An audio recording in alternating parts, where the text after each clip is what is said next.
Hi, I'm Tasha with One Big Happy Life on behalf of the Financial Diet, and this is the Lifestyle Fix. In today's video, I'm going to be talking to you about 7 things that you should learn before you turn 30. Number 1, how to budget.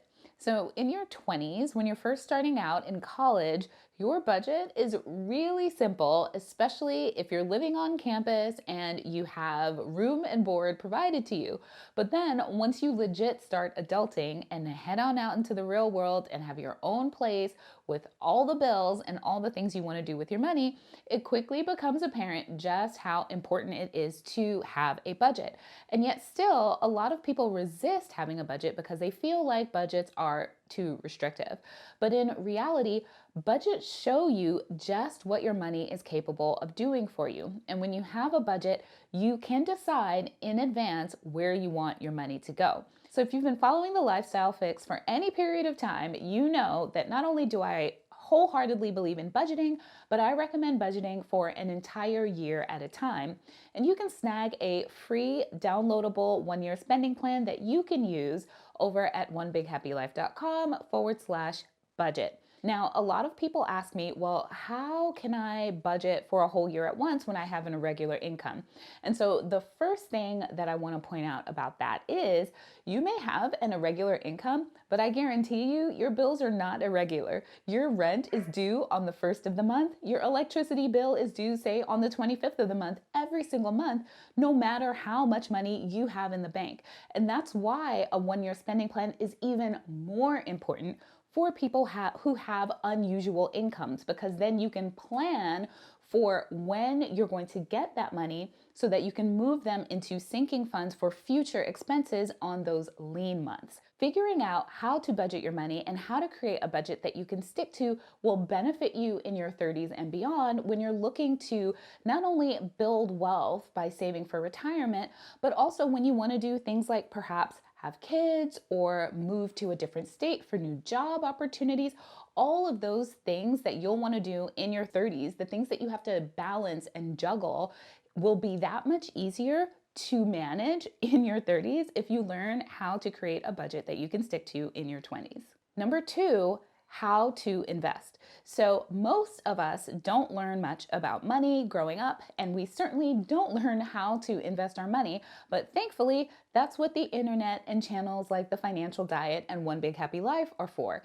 When it comes to building long-term wealth, and we all want to build long-term wealth because at some point we all want to retire and stop working, investing your money will help your money grow faster. It's a way of making your money work harder for you. And yes, there are different ways to invest your money. You could invest it in yourself, which many of us do when we take out student loans to go get a college degree. You can invest it in real estate. But one of the most common is investing your money in the stock market. And you can use any number of accounts to invest your money, both tax advantaged accounts like 401ks and SEP IRAs, and also taxable accounts. But the important thing is that you learn how to invest your money. And there are even robo apps now that can do the investing for you, where you can just set it and forget it, and it will run in the background, helping you invest and build long-term wealth. But regardless of what type of account you decide to use, or whether you decide to go with a robo-advisor, do it yourself, or pay a broker to do it for you, the most important thing is that you get started with investing, you get comfortable with it, and you take the time to educate yourself and to learn more about how investing works so that you can use your money to invest for your financial future. Number 3, learn how to cook. Now, this would not be a Lifestyle Fix video if I didn't tell you that you need to learn how to cook. Food is our 3rd largest expense after housing and transportation. So it can get out of control really fast if you're constantly eating out. So learning how to cook at home, learning how to cook foods that you absolutely love, that you can make really easily, will help you save so much money in the long run. Also, learning how to cook meals just by throwing things together in the house so that you don't feel like you always need to go out, go to the grocery store, and cook this full-blown huge meal, right? You can cook something simple from the staples that you have around the house that can also make it less likely that you'll want to go out and eat. So do yourself a favor in your 20s, take some time to make yourself a Pinterest board, pin some meals, try out some different recipes, and put together your own digital binder of your cook at home favorites because your wallet will thank you. Number 4, how to be critical of the information that you receive. We live in a wonderful time where just about anyone can have a platform to talk about the things that they're passionate about and to share their opinions with the world. But not all sources of information are equally valid. And in your 20s, that's a perfect time to learn how to question the information that you are receiving. And that goes for whether it's information that you already agree with and information that you disagree with, right? Because of course, there's always confirmation bias. We're more likely to think that things are valid when they align with the things that we already believe. But we always need to be in a position where we're questioning everything because you never know when some new bit of information can change our whole world around. Like, remember when Pluto was a planet? So great minds can differ on the rights and wrongs of things. And not to mention, not all sources are valid. So there right now it's really easy to go out and hold yourself out as an expert just because you have some amount of lived experience with that particular thing. For example, personal finance. There are a lot of people that, yes, have learned how to budget for themselves and have learned how to pay off debt and invest for themselves. And so then they turn around and they teach those things to other people, which is great, but they can only teach their lived experience. So make sure that as you're taking in information from people, that you gather information from a wide variety of sources so that you can use those to cross-reference and come up with the best solution for you. Number 5, how to be kind. So I have both a toddler and a teenager. And if you know anything about kids or humans in general, they say that our brains are not fully developed until we're 25. So we aren't great at controlling our impulses until we're 25 years old. That's deep into our 20s. So your 20s is a perfect time to learn how to be the best possible version of yourself when you're out and about and to show caring and compassion and kindness to people, both in person and on the internet. So before you type a comment out, think really hard about if you would say the exact same thing in the exact same way to a person who is sitting right in front of you, right? Because we are all people here.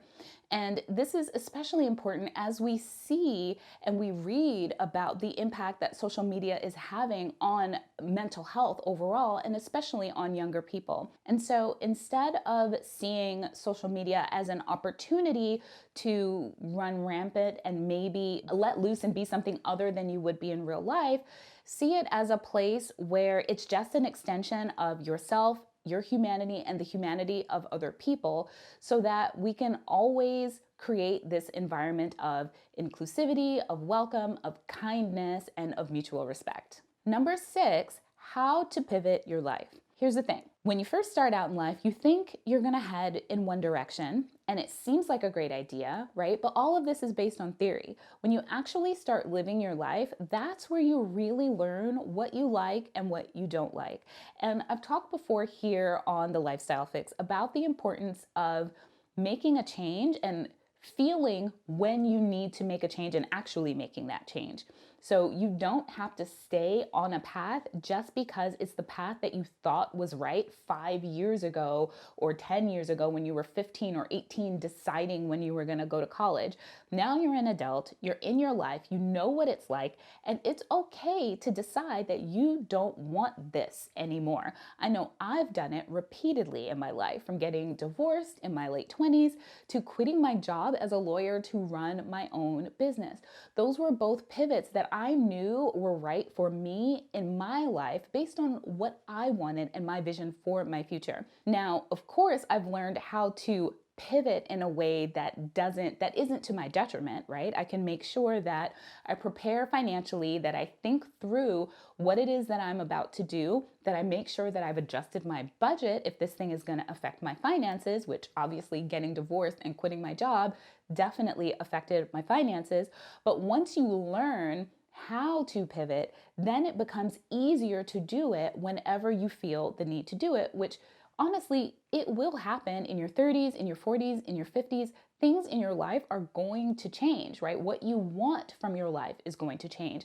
So, your 20s is a great time to learn the steps that you need to take in order to make your life pivot in the right direction. And lastly, number 7, how to run your own race. They say that comparison is the thief of joy, and that is absolutely true.